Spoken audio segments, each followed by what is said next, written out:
I'll just give you a little hint. There are two people that are going to be here tonight for Rayelan Russbacher's workshop that are going to be very interesting people to hear from, along with her.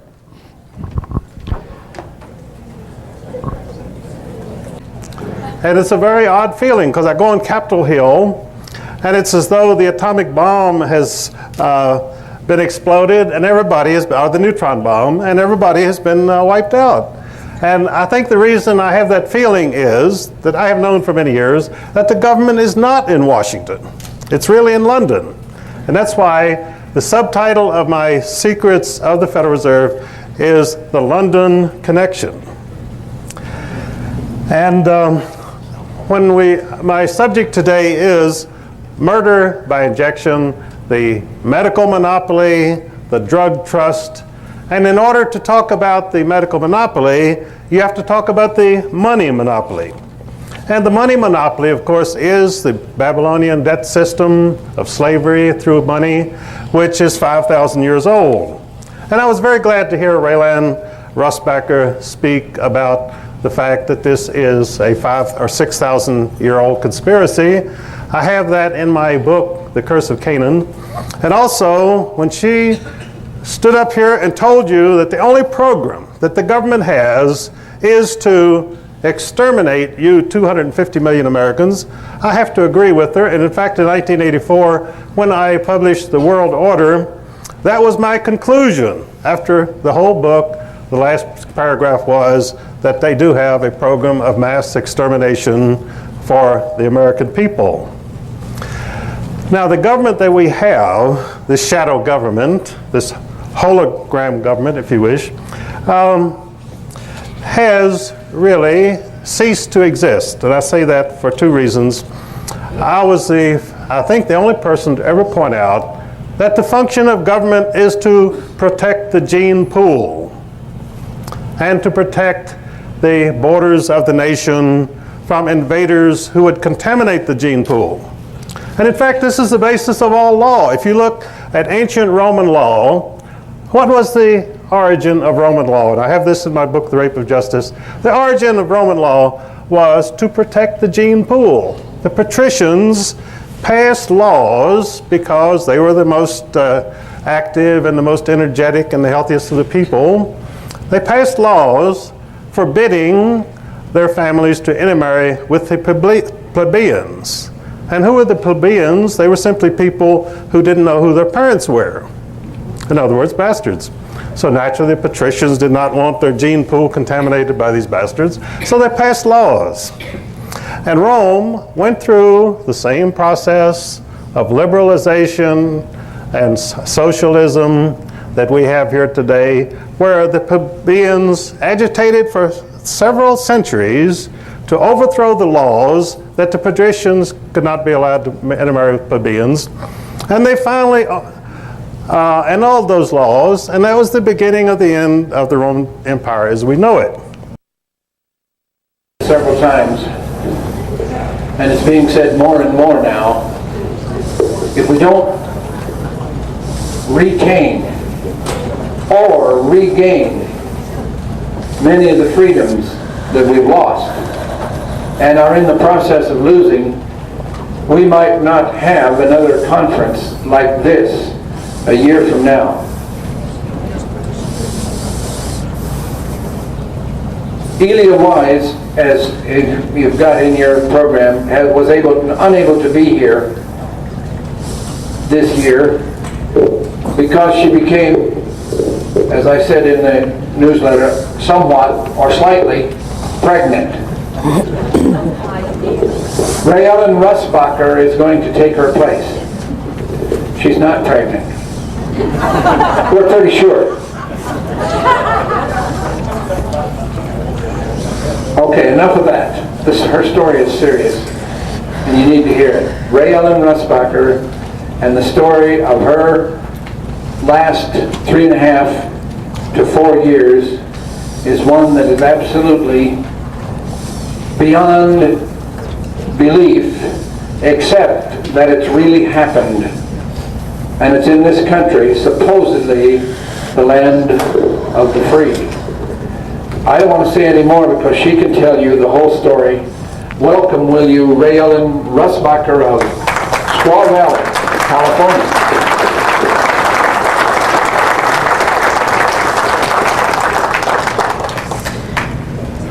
Hello. Whenever I stand before an audience, I never have any idea what part of our story that I'm going to tell. And this audience is different from any audience that I have ever spoken before. 4 years ago, if I had been asked to speak before this group, I probably would have spoken on the ancient mystery schools, on Egypt, on Atlantis, or on the secret societies of the Middle Ages. These were topics that I had researched both from reading from the Akashic Records. I've been able to do that since I was a child, only the historical part. And these were topics that I had spoken on at places like the United Nations, down in Los Angeles at Manly Hall's Philosophical Research Society. Manly Hall would allow me to present my research whenever I had finished it, and there would be a circle of people out of the Institute that would critique my work. And so this is how I grew both spiritually and in knowledge up until 1989. The reason that I went into that background is for this audience, you would think one thing about me, hearing a story from a CIA wife, but you're going to think another thing about me when you realize that I have been on the spiritual path from the time that I was born. And the teachers that I have had came into my life at very early ages, just as the teachers had come into their lives at very early ages. And so my teachers were in their 80s, 90s, and well over 100 when they began to teach me. And as I said, I walked a spiritual path, a very disciplined, self-disciplined spiritual path for many, many years. Now, for a good part of that time, I was married to a man named John Dyer, who was the Dean of Science and Engineering at the Naval Postgraduate School in Monterey, California. And by the way, I'm not from Squaw Valley. That's Edie Koenig that's from Squaw Valley. I'm from Carmel, California. During those years, there would be, what should I say, dignitaries from all over the world that would come to the Naval Postgraduate School. And even in order to be married to my husband, John, I had to be cleared to above top secret. And the reason for that is John Dyer is the man who designed the nuclear warfare program for the United States Navy. He also designed the anti-submarine warfare, the electrical engineering warfare program. And so you can see why it was necessary for the United States government to do a background check on me. And they did background checks on me every time John needed to go up for a higher clearance. And so I remember 3 of them that I had to fill out. During the years that I was married to John, there were many parties that we had to attend. At one party, President Ford was there, Caspar Weinberger, Henry Kissinger, ambassadors, congressmen, senators. These were the type of people that attended these parties. Well, there was always a group of naval officers present also. And there was one naval officer that looked an awful lot like Sean Connery. And so I always noticed him when he came. His name was Bob. And I used to love to, shall we say, torment Bob. He would always stand at parade rest, just like this, at the back, at the perimeter. I now realize that he was guarding the perimeter. But he would stand there and never say anything. And so I would go up and I would make comments that every naval officer just loves to hear, such as, "Why, I don't see why they don't allow women on aircraft carriers. And what's wrong with having gays on submarines with the rest of you?" And of course I could see him clench his teeth and get ready to punch me out. But I would always be rescued by someone who would intervene. And then in 1982, there was a new admiral coming on board, and he was an admiral that had been a POW. In fact, he was the second longest held prisoner of war during the Vietnam War. And it was a very big installation. Normally when we have the change of command ceremonies, well, let's just say they weren't attended by as many people as attended this one. And the one thing that was different about this particular ceremony is naval officers came in from all around the world. They flew in to pay their respects to this man. This was his first command position after being released from Vietnam.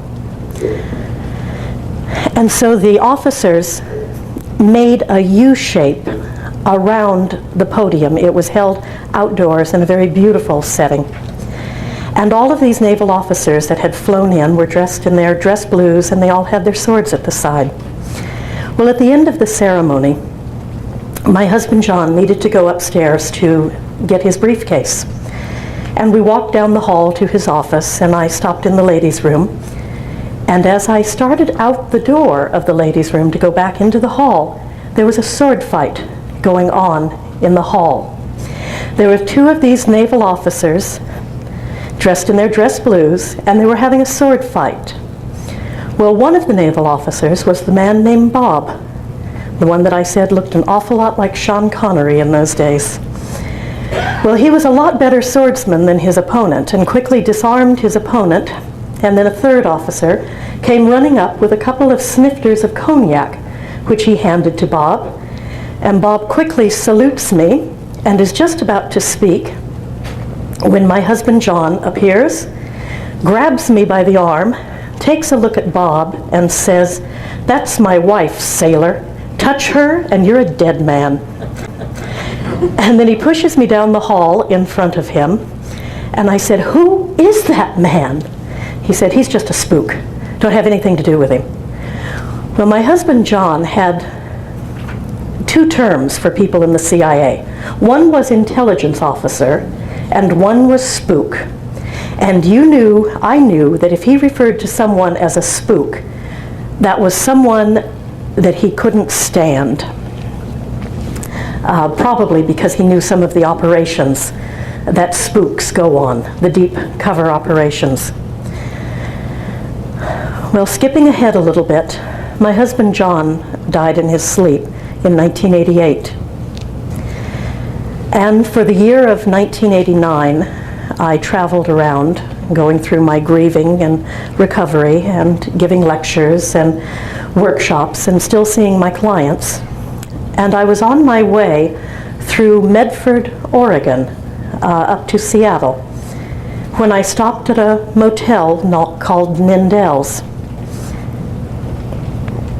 And my mother and I are seated in the dining room when in walks Bob. He stands at the stairs, and there are about 2 steps leading down into that dining room. And he's standing at the stairs with his hands on his hips, looking very much like the naval officer that I had recognized. And so he walks in, and I say to my mother, "I know this man. He's an officer from the Navy school. I used to love giving him a bad time." And so, needless to say, I take up right where I had left off, giving him a bad time. The first thing he tried to do was order some wine, and I told him that anybody who knew anything about wine would never have ordered that wine, a California bulk wine. He puffs himself up about as big as he can be and says, "My family has been in the wine business for 600 years. And I answered, "Well, they certainly weren't in California, were they?" And he looks at my mother and says, "Is she always like this?" And my mother nods and says, yes. And finally it was at that time that he said, I know you. You're that dean's wife, aren't you? And I said, yes. He says, no wonder. Well, we started talking, and we finished dinner, and I walked my mother back to her room, and Bob and I continued to talk, and I found out that his name wasn't Bob, his name was Rayelan Russbacher. Bob, he told me, was just a nickname. Well, we talked nonstop for many days, and finally we decided that we were going to get married. He was divorced, and my husband was dead, and we were from the same backgrounds, and there had always been a chemistry between us, and so we decided that we were in love and we were going to get married. He said that because he was attached to naval intelligence, he had to request clearance just to make sure that I wasn't a KGB agent. So when he got back the results of the clearance, permission to marry me had been denied. And I said, I don't understand that. I had been cleared 3 separate times. I'd passed with flying colors.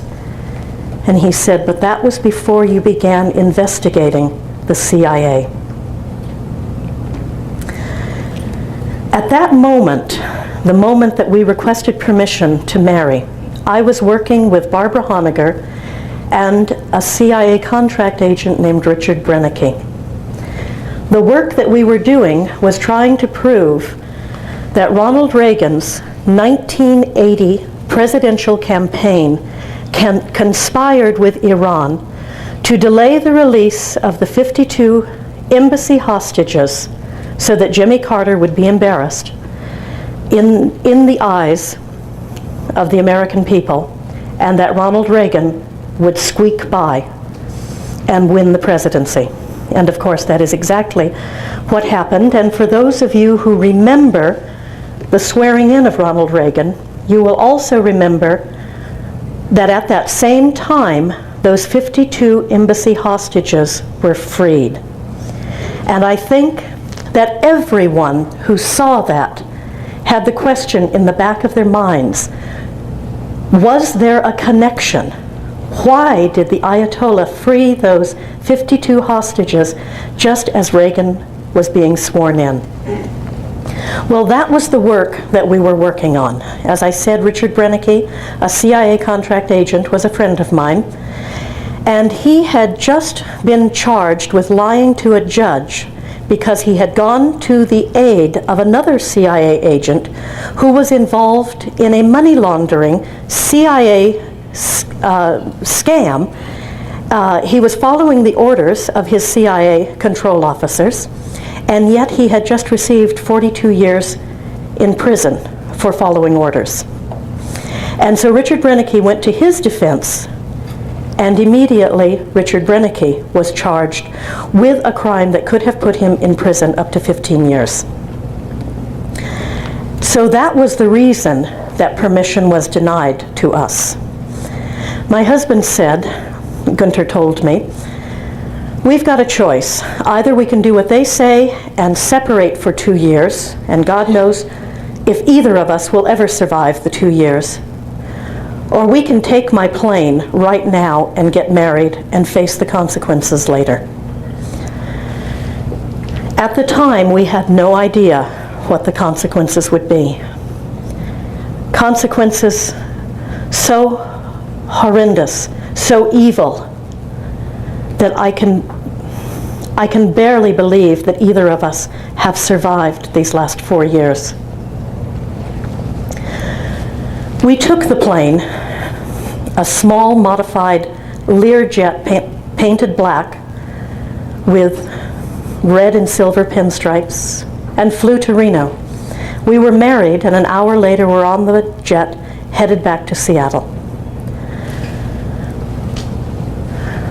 We had been given a bottle of champagne, and I was on my second glass when the pilot turned around and said to my husband, "Chief, our airspace has been violated. We've been ordered to arm."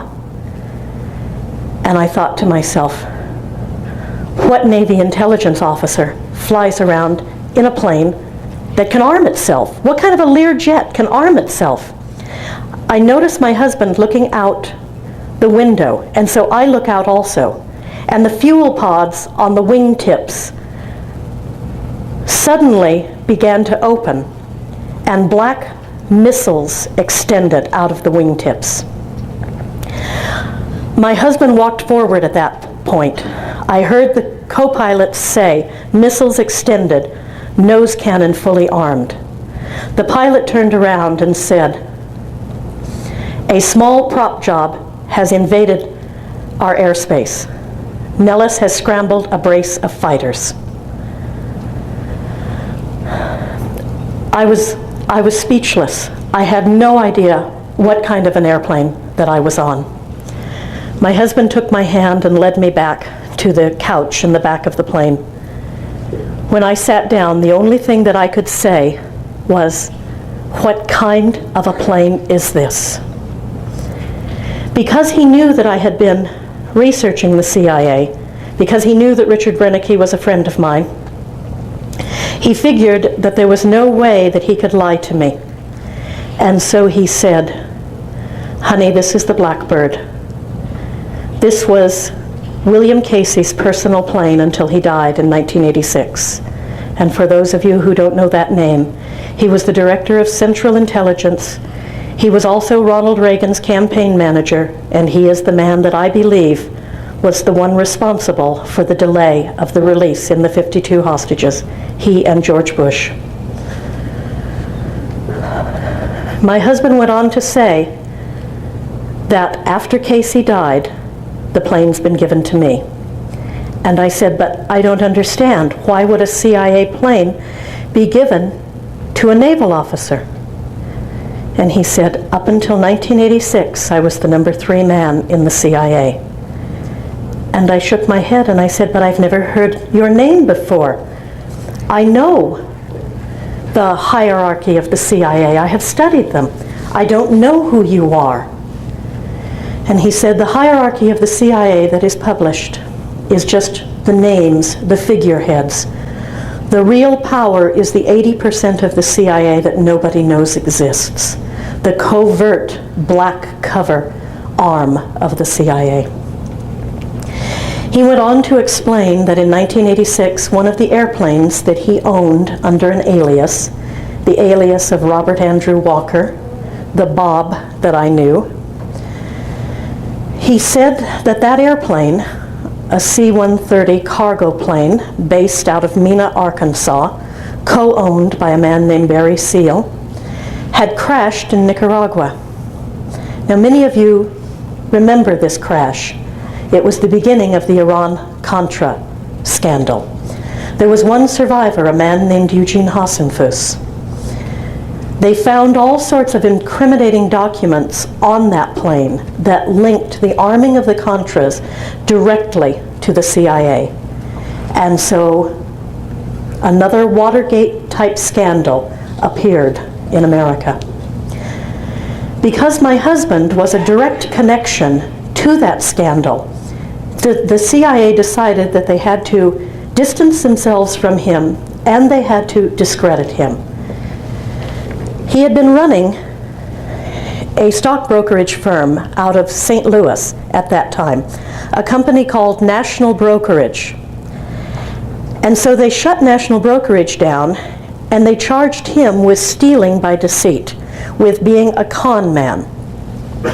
None of the charges were more than $3,000, and it was from individual clients who had claims against the stock brokerage firm when it was shut down. Now, to give a better picture of this, imagine that you owned a shoe store and you went bankrupt, and you still had the telephone bill to pay, you had the electricity bill to pay, and you had a lot of customers who had ordered shoes, you took their money, and you were never able to fulfill the orders because you went out of business. It would be as if you were indicted and prosecuted and sent to jail for not honoring these small obligations, because these are the types of charges that were brought against my husband. They were only brought against him in 1986 to keep him under their thumb, Because the moment he spoke out of school, which is one of their terms, then they would indict him and throw him in prison. And so from 1986 until 1989, when he married me, he was completely under the thumb of the CIA, and he kept his mouth shut. Well, when he violated his orders and not only married me, but began to tell me who he was, they knew that they had to do something about it. And so 2 days after we married, we were in my hometown. We had just had a big family dinner and we were all gathered in the living room when suddenly 30 armed men burst into our living room. If this had been after Waco, I would have been certain that we would have all been burned to death that night. Some of them were wearing FBI t-shirts, these little Izod shirts that should have alligators here and instead had FBI. They looked like they'd just come in off the golf course. Some were wearing county sheriff uniforms, local police, highway patrol, fire department, and then a lot of other men who were just in civilian clothes. They said, "Gunter Russbacher, you're under arrest," and they let him out. And then they came up to me and said, "Mrs. Russbacher, your husband is a con man on a crime spree from Missouri to California, marrying and defrauding wealthy widows." And I said, "No, he's not. I've known this man for 10 years. He's a naval officer." And they said, "No, he's not. He's a pathological liar who can take bits and pieces of information and weave them into anything he wants." And I said, "Well, how are you going to explain the missiles in the airplane?" "There were no missiles. You just imagined it." And so, my husband was taken out of my life 2 days after we were married. He was held in a county jail while the FBI came out every day trying to get me to annul the marriage.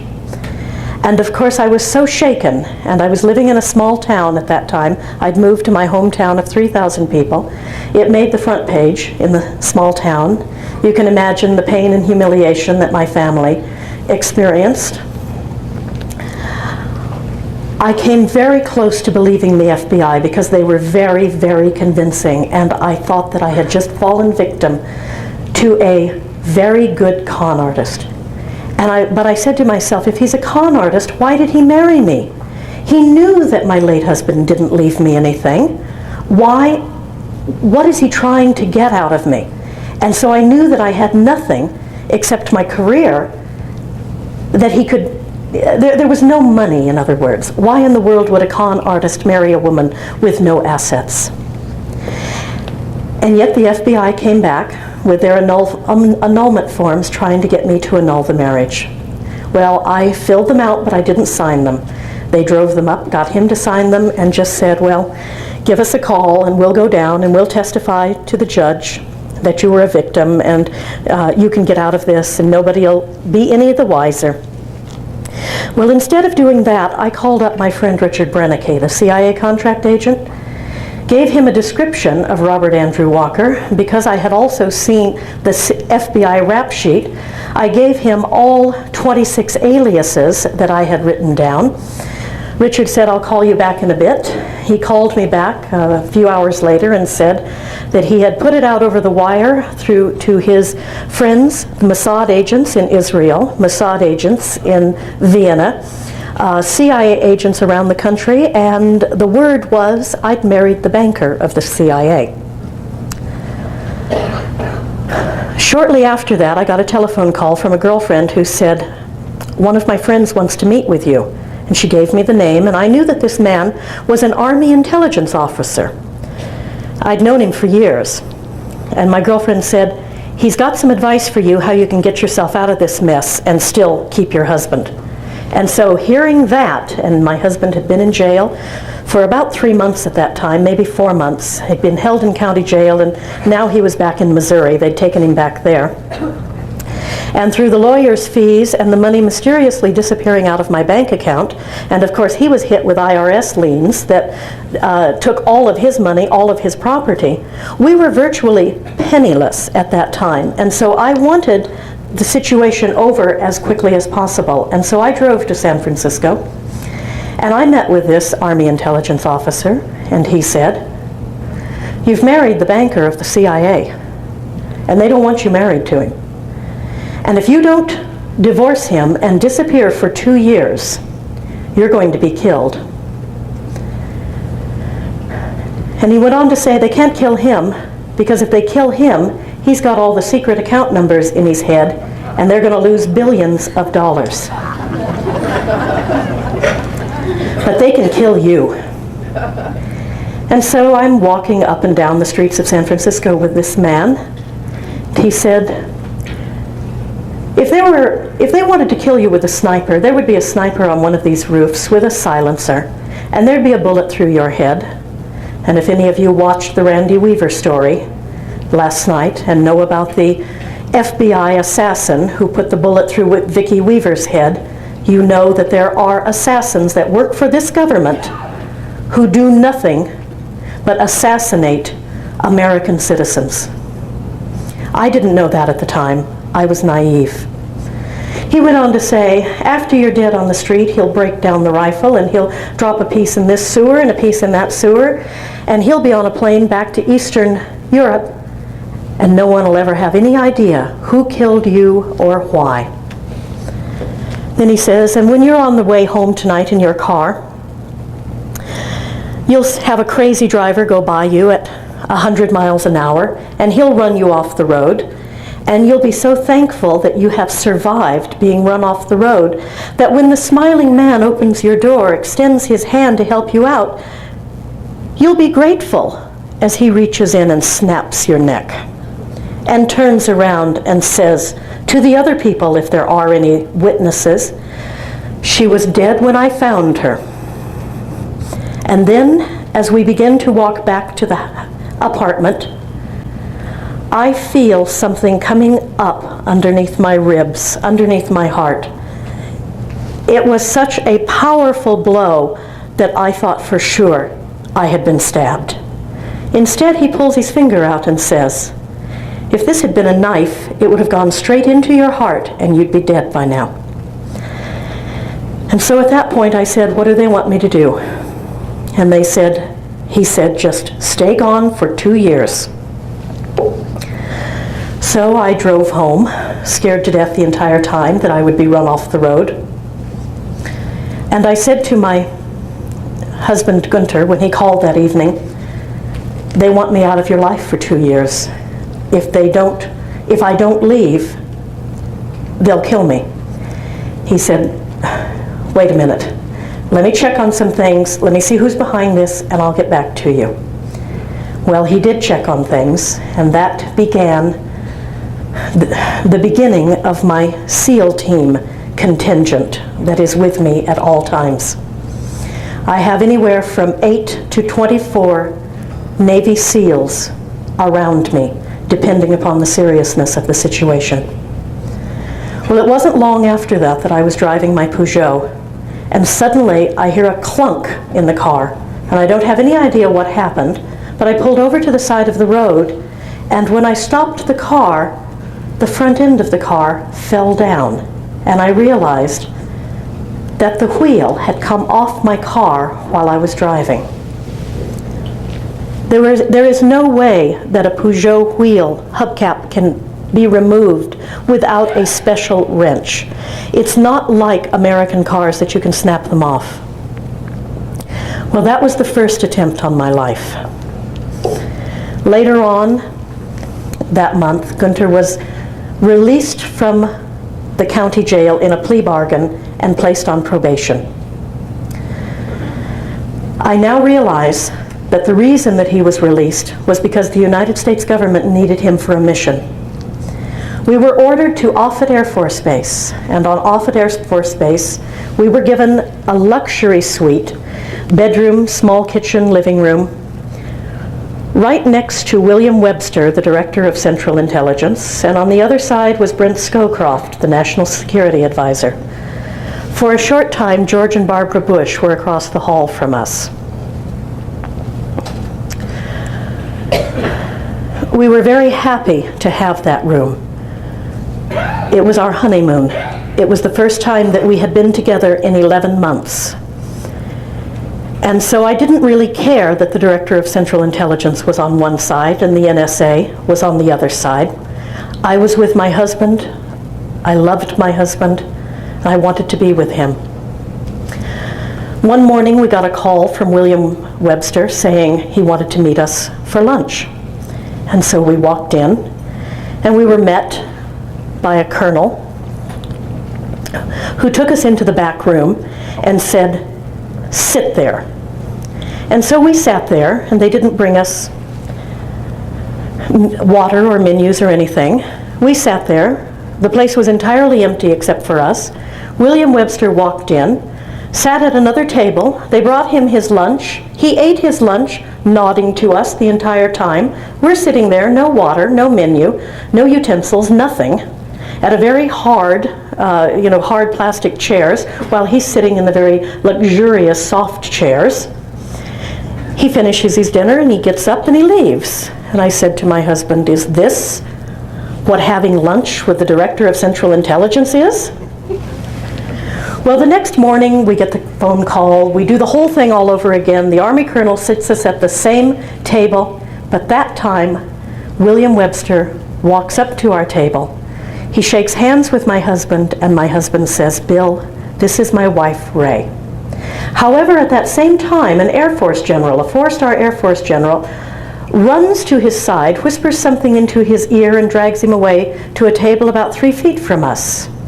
And so, even though I say I've had lunch with the Director of Central Intelligence, he ate his lunch at one table and we ate our lunch at another table. The entire time he and my husband were communicating in sign language, which I haven't ever quite figured out what they were saying. But that is something that you need to know about CIA operatives. They have a language that is just like the language that deaf people use, but it is different. They can talk to each other in sign language, and you think they're just wiping their brow, scratching their ear, touching their shoulder, sort of like what the baseball players do.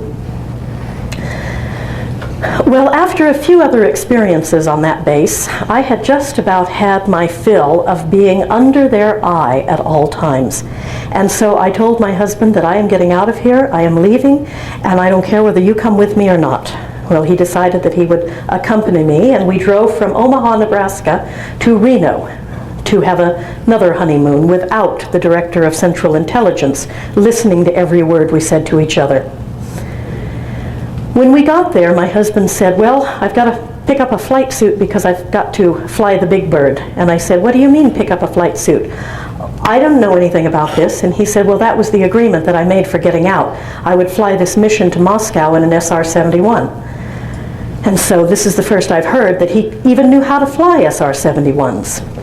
So we go down, pick up a flight suit at the local CIA headquarters. Navy lieutenant commander brought it in and gave it to him. It was the only SR-71 type flight suit in the area. And so I take him out to Reno Municipal Airport, and I see 4 SR-71s come in and land. And I see the little Blackbird, the plane that we had flown to get married in. I see it come in and land. My husband runs out, gets in the Blackbird.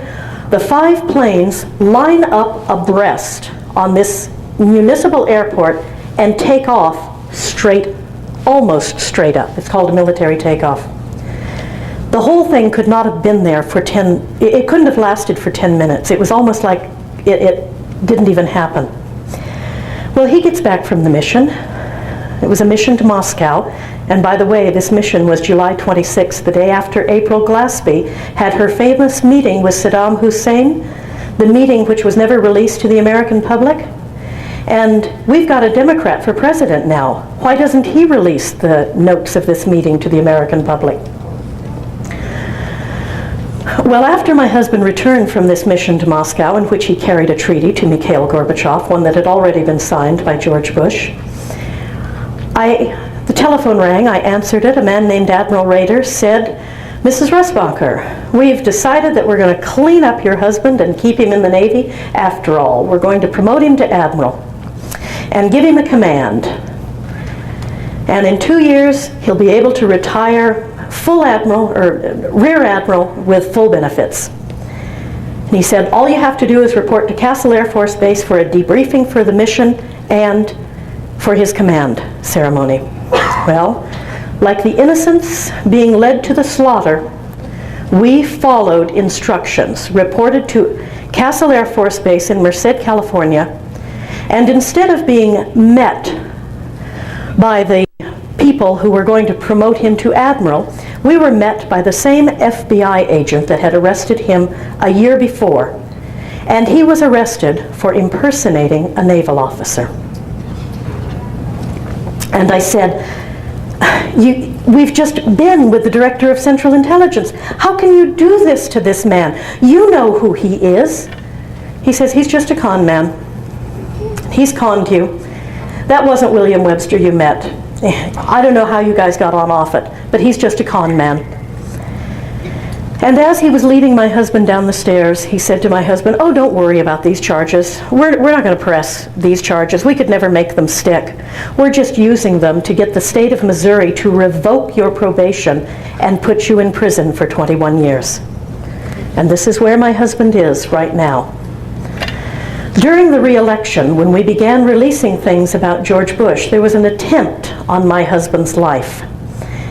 And up until then, I did not know that my husband was the pilot of the SR-71 that had carried Vice Presidential candidate George Bush back to the United States from a secret meeting in the suburbs of Paris, where George Bush had finalized the October surprise deal with the Iranians to hold those 52 hostages. My husband had not told me his part in this scandal, although I knew that he flew an SR-71 because I saw 4 of them go in and pick him up, and my mother saw him get into one of them and fly away. I knew that he was an SR-71 pilot. So I went on the radio, this was my first radio appearance, and told the audience who my husband was and why they were trying to kill him. As soon as I got out of the studio, back on the freeway, I was on a freeway overpass. I'm a little afraid of freeway overpasses anyway. When suddenly a car came out of nowhere, well, it wasn't a car, it was a blue van, came out of nowhere, speeding about 90 miles an hour, and began to try to run me off that freeway overpass. Another car came out of nowhere and put itself between me and the van and began ramming the van, and ramming it, and ramming it, and ramming it, until the van stopped. A third car came out, a red Firebird, and got right in front of me, hit its brake lights 3 times, and that was my signal. I had already been told if a car ever slows down in front of you, hits its brake lights 3 times, and then speeds off, you are to follow it. Well, I sped off, and we went through San Jose about 110 miles an hour until we got to the road that leads back into Santa Cruz. And then he turned off, and a couple of other cars joined me and followed me all the way home.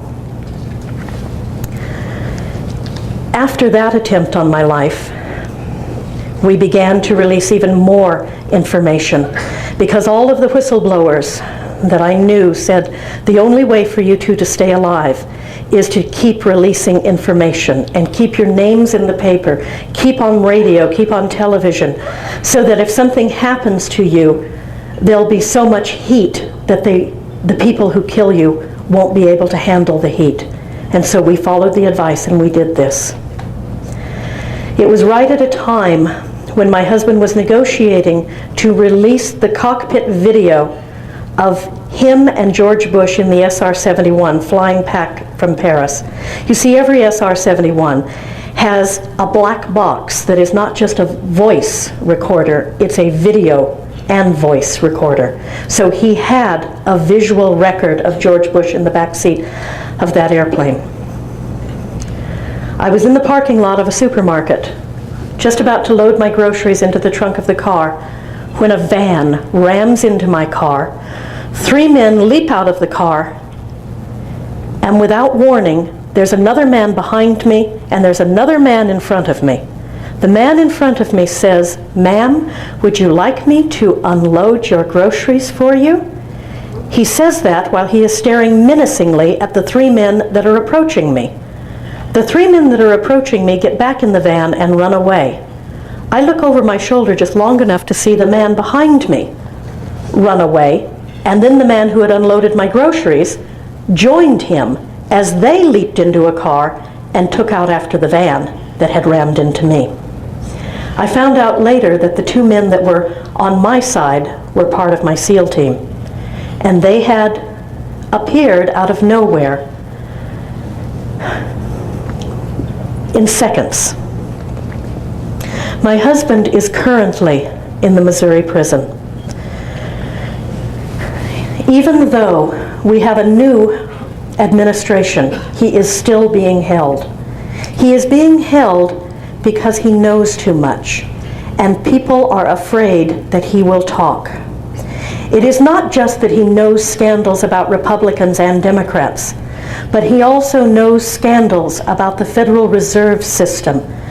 And I hope that those of you here will, if you don't already know that the Federal Reserve banks are not government owned, that you will find that out here at this conference.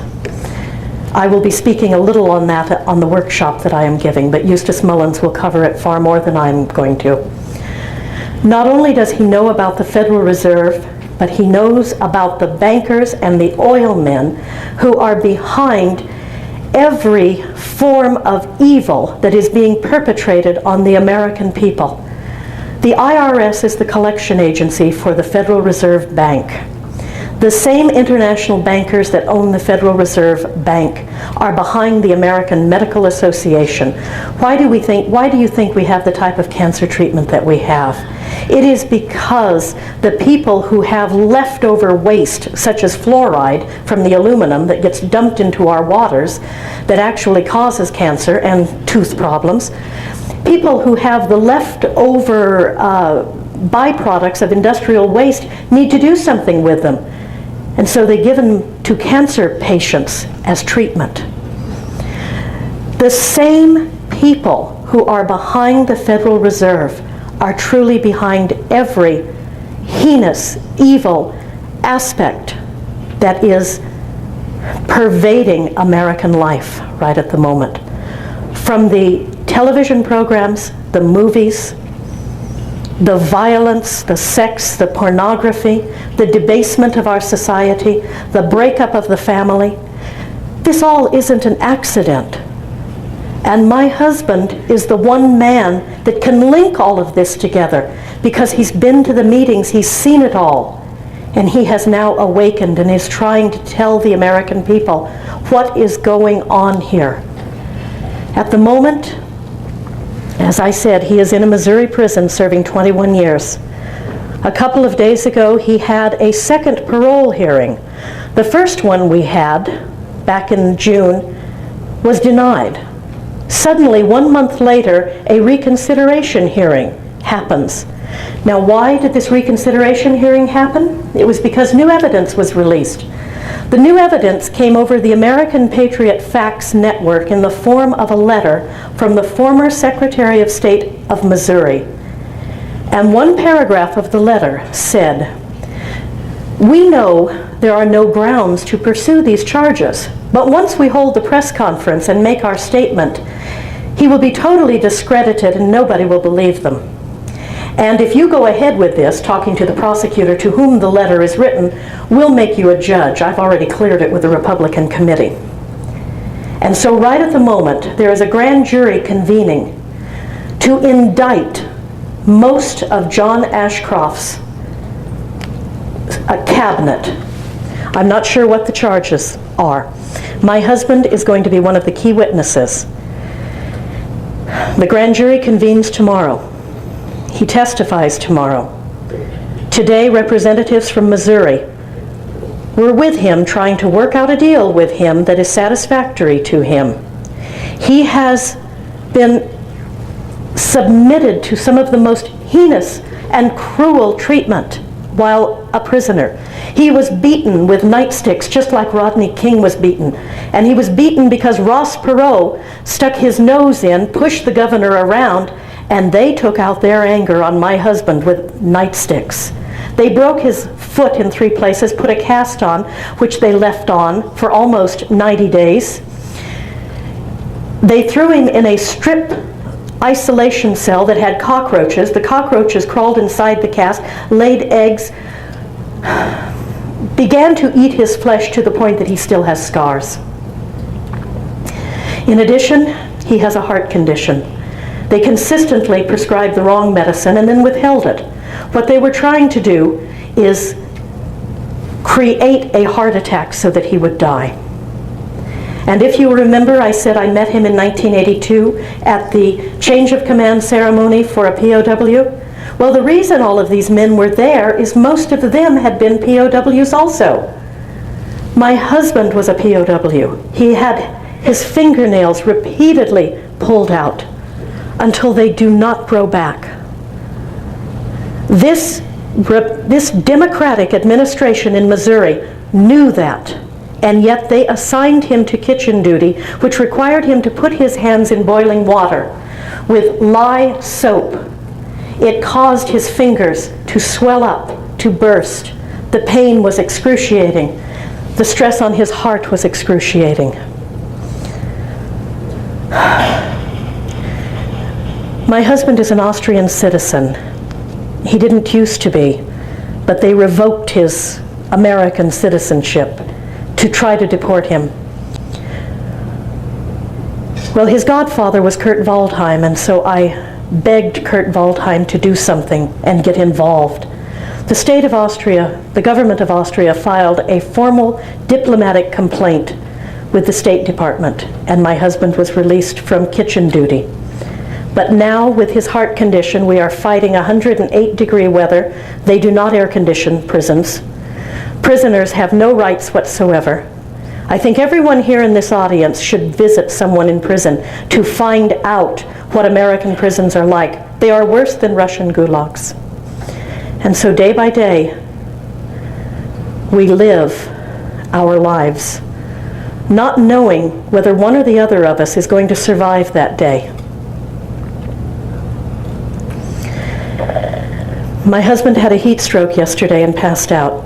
I did not know that he was still alive until moments before I stepped on this stage. This is the type of tension that we live under. And we are just one family. There are tens of thousands of political prisoners being held in this country. And the political prisoners they consider unrehabilitatable, especially the constitutionalists. You are unrehabilitatable. Murderers can be rehabilitated, but if you believe in the Constitution of the United States of America, you cannot be rehabilitated. What is going on here, people? What is going on is there is a group of powerful, evil people, evil beyond your wildest imagination, who are trying to take over control of the world. And to take over control of the world, they must destroy the United States of America. And that's what they are trying to do. And let me tell you that every one of you here in this audience is on their list. Not because you attended this conference, but because you dare to think for yourself. That's why you're on this list. Those of you who practice alternative healing techniques, those of you who were like me that might be able to read from the Akashic record and understand the real history of this planet, we're on their list. Many have said, if we don't start fighting back right now, this will be another Atlantis. If you remember the Albigensian Crusade at the end of the 12th century, where 12 million Cathars were murdered by the Pope so the Pope could have their land. Well, there are 250 million Americans who are going to be murdered if we don't wake up and begin to fight back. Thank you. I will be having a workshop, I believe it's Friday night, and there are a lot of other things that I know about the New World Order and about the various mind control techniques that are being used to enslave the American people. I hope you come because there'll be time for a lot of questions and answers. Thank you.